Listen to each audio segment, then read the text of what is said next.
Dakika 9 zimekatika baada ya kutimia mwendo wa saa 9. Hii ndio kipindi ambacho ulikuwa umetegea muda wote. Awamu imezidi kuchorea, masaa yamekuwa 4 ya burudani, lakini kabla sijafunganya kazi hapa ndani ya studio zetu tukufu za Kibu FM, mpango mzima umekuwa Kibu jioni. Kuna jambo ambalo nilikuwa kidogo nisahau kulizungumzia, ni kuhusiana na graduation. Most of my followers, my fans pale, mandugu zao, dada zao, wajomba, mabinamu wamekuwa kigraduate from school. Let's say kama pale Bungoma Polytechnic, kuna Kibabii University, kuko na Maseno University, na pia kuko na Rongo ambayo iko katika maandalizi ya kuweza kufanikisha shughuli hiyo kuhitimu kwa mahafala siku ya Ijumaa. Sasa ni wakati wenye unasikia jamii na kuangalia kabisa. Hii maisha haina likizo ndugu yangu. Hapo ndio usiponafasika kupata nafasi kujishikilia mahali. Huwa anasema usifanye kozi kama kijana fulani. Tunamwangalia alifanya kozi fulani, ndio tunaangaliana naye hapa. Kitu na ambaye hawajui ni yepi uliyopitia shuleni. Umekuwa ukipambana na rent, umekuwa ukiruka chakula. Hiyo hawajui, wanaona tu wewe mwenyewe jinsi ulivyo. A big and hearty congratulations to the graduating class. Nyinyi ndio mabosi. Kama siku zote hatufanani.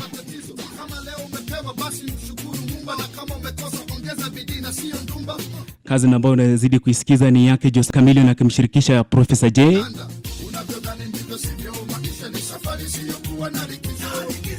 Ndio safari imeanza, nafurahia na jinsi campus na graduate hii mwezi.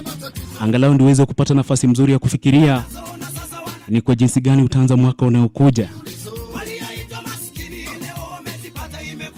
Kuna mwimbaji mmoja alisema kila mtu anakuja na sahani yake. Haijalishi yako itachukua mwezi, mwaka, wiki kupata kazi. Kitu ambacho binadamu tunasahau siku zote ni afya. Afya, kuamuka, kufanya kila kitu siku zinapozidi kusonga mbele ndio bahati kubwa sana ambayo wewe ulijaliwa popote pale ulipo. Haijalishi itachukua muda gani wewe kufanikiwa.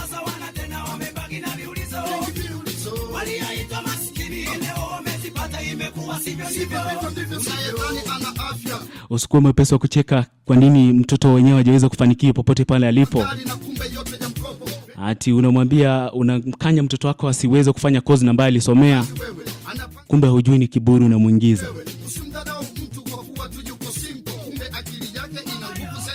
Kufika college, kufika polytechnic, kufika TVET, hiyo ni achievement nyingine kubwa sana kwa maisha ya mwanadamu. Masomo ni muhimu sana. Sio lazima kubadilisha jinsi watu wanavyoona, lakini wewe mwenyewe ndio unajua ni kwa nini ulifika shuleni.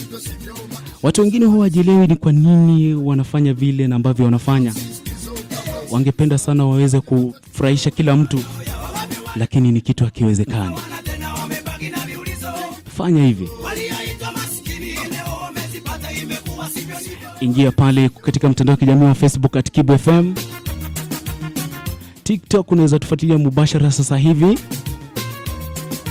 Usisahau pia, ikiwa imekubana sana, ingia DM yangu ya Kalista the Man uweze kunifahamisha mengi, itakuwa naitendea haki muda usio mrefu.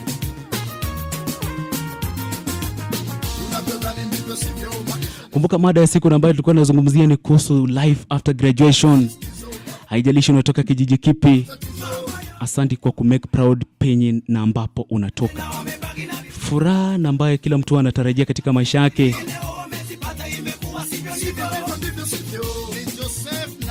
Ni kuona ile tabasamu ambayo mzazi wake wanakuwa nayo. Kwanza kitu ambacho kinanifurahisha sana ni ile graduation, wakati umevalisha mzazi wako ile gwanda rasmi la kufanikisha shughuli hii nzima ya kuhitimu kwa mahafala. Mzazi huwa anafurahia sana, anasema kikweli mtoto wangu, nimeona jinsi ulivyokuwa ukingangana. Waacha waseme watakavyosema. Na kwa wale wazazi ambao wanapenda kusikiza maneno ya jirani sana kushinda mambo ambayo watoto wao wanawaambia, hamnifurahishi. Ni jambo la kusikitisha sana. Yule kijana amengangana vile anaweza. Kuna watu wengi sana kufikia sasa hawajaweza kugraduate. Wengine sio kupenda kwao, wengine ni karo, wengine ni shughuli. Wengi sana wamekuwa kishuku shughuli za ushirikina pale nyumbani.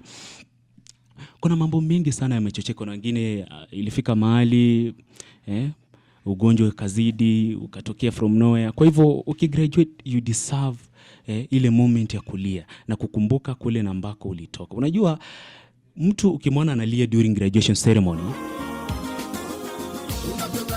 haimaanishi kwamba ati anaona amefika. Hapana, anakumbuka yale yote na ambayo alipitia wakati alipokuwa akisoma hiyo kozi.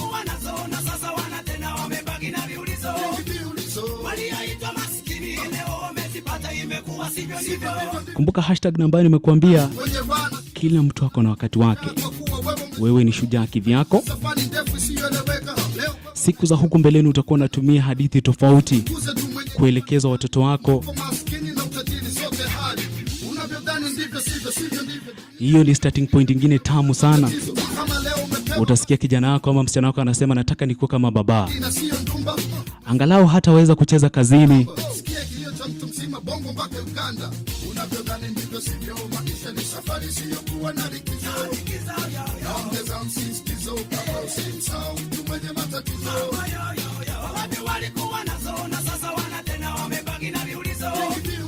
Watazidi kubaki na viulizo, mimi hapa nikizidi kukupatia burudani ya kiaina ndani ya mpango mzima Kibujioni.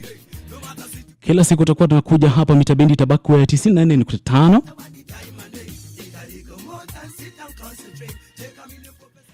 Yanakuambia vitu mingi vimeweza kujiri chini ya jua. Rais William Ruto katika ziara yake nchini Uganda alisema kwamba kile kitu ambacho ama yale madai na ambayo alikuwa anaibuliwa na wana mitandao, akashtumu vikali vyombo vya habari kueneza semi mbaya kuhusu kauli rais wa Uganda Yoweri Kaguta Museveni kwamba he is part and parcel ya kumiliki Indian Ocean. Ili ndio niweza kufika na wewe Mombasa, kazi na ambayo inazidi kukimbia chini ya jua ni yake Masauti akimshirikisha Ali B. Sasa hapo Coast unaangalia mara zote mizigo ya kuingia Uganda huwa yanapitia kwa bandari ya Mombasa. Kwa hivyo kuko na kilomita fulani ya sehemu ya bahari na ambayo Uganda inasema ni lazima ikuwe yake. Tunakumbuka lazima kuko na sheria. Uganda is a landlocked country, ni nchi ambayo haipakani na bahari. Kwa hivyo huwa ina depend kwa nchi jirani ili kuweza kusafirisha vitu kutoka ugaibuni kuingia Uganda. Wakazi wa Luandeti kufika mpaka Malaba boda, mnaweza kubaliana na mimi. Mara zote mmekuwa mkiona haya magari mazito ya kubeba mizigo yakienda sana sehemu ya mashariki, huwa yanapita Uganda yakiingia paka DRC. Kwa hivyo Rais Yoweri Kaguta Museveni alisema mara kwa mara Kenya tulivyokuwa tukifanya uchaguzi baada ya miaka 10 ama miaka 5 ya uongozi wa rais yeyote yule kwa mujibu wa katiba ya Kenya, amechoka sana kunegotiate na marais na ambao wanakuja mamlakani. Anasema inafikia mahali tumekubaliana ni hivi, rais mwingine akikuja inabidi wabadilishe mkataba na msururu wa vikao na ambavyo havipati suluhisho. Kwa hivyo anasema ikifikia mahali kutatokea rais ambaye hataelewa haya yote na kutaweza kushuhudiwa vita vingine vikali sana na ambavyo havijawahi shuhudiwa Afrika Mashariki.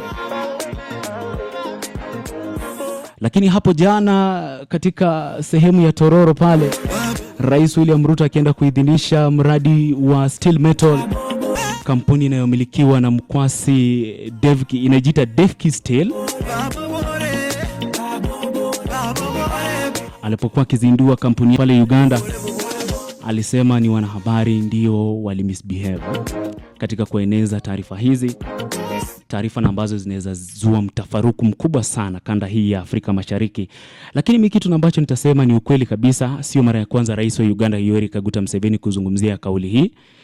Na ukiangalia mara zote katika ukurasa wa X, Generali Kainerugaba alikuwa akisema kwamba hata haiwezi chukua Uganda chini ya masaa 8 kuweza kunyakua ile sehemu ambayo baba yake anasema. Anasema ni kitu kidogo sana. Haya, hapo nyuma tukirudi kidogo tulikuwa tukiona akisema Nairobi pia sio kitu kwake. Nairobi pia chini ya masaa 24 anaweza igeuza kutoka kwa mamlaka ya Kenya airegeshe kwa mamlaka ya Uganda. Sijui kama nakubaliana na mimi. Let me know kupitia nambari ya ujumbe fupi 33322. Naona jumbe ni mingi kabisa zinazidi kumiminika upande wa Facebook. Kumbuka mpango mzima unazidi kutegea ni Kibujioni. Siku zote kiniita Kalista the Man taitika. Ama hata zaidi balozi wa Lugari. Hivi ndio si ufanya.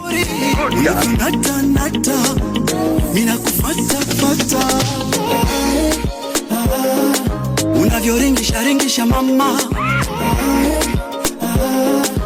Basi biringa mama.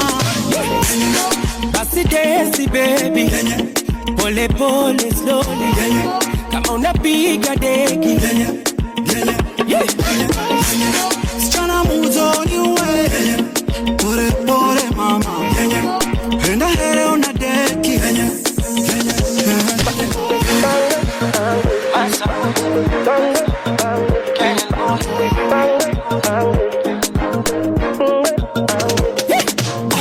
Mama akili ushaipo. Washikaji wawili watatu namuona hapa. Abu Sumba anasema Uganda ijaribu ijione.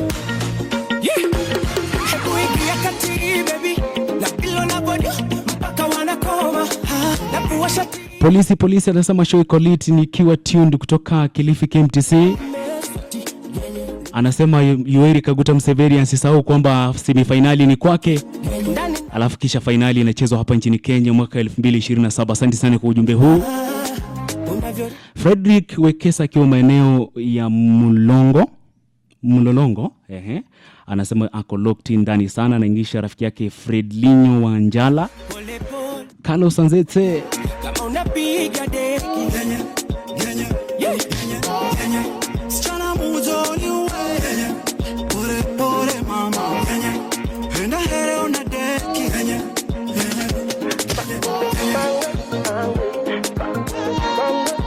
Ni kitu gani wake kinakufurahisha kuhusu Wakosti? Mara zote tumekuwa tukiwafahamu kupitia nazi. Kuko na tende. Kuna samaki za una kata shingo. Ukifika pale Masangoni Salamia, rafiki yangu anaitwa Mazua. Ni watu wengine kind sana. Rafiki yangu Sudi akiwa maeneo ya Takaungu na Mbazibiro.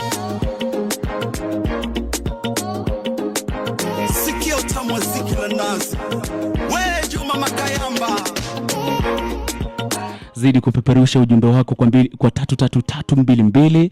Mtandao wa kijamii nitabaki kuitwa Kalista the Man, ama unaweza fuatilia verified and authorized pages za Kibu FM.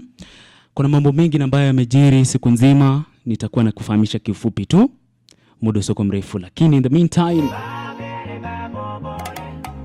anaitwa Masauti akimshirikisha Ali B, kazi ambayo imetamatika na kutufikisha madukani kidogo. Na ingia madukani nikirejea kona uhondo kwa ndani. Naitwa Kalista the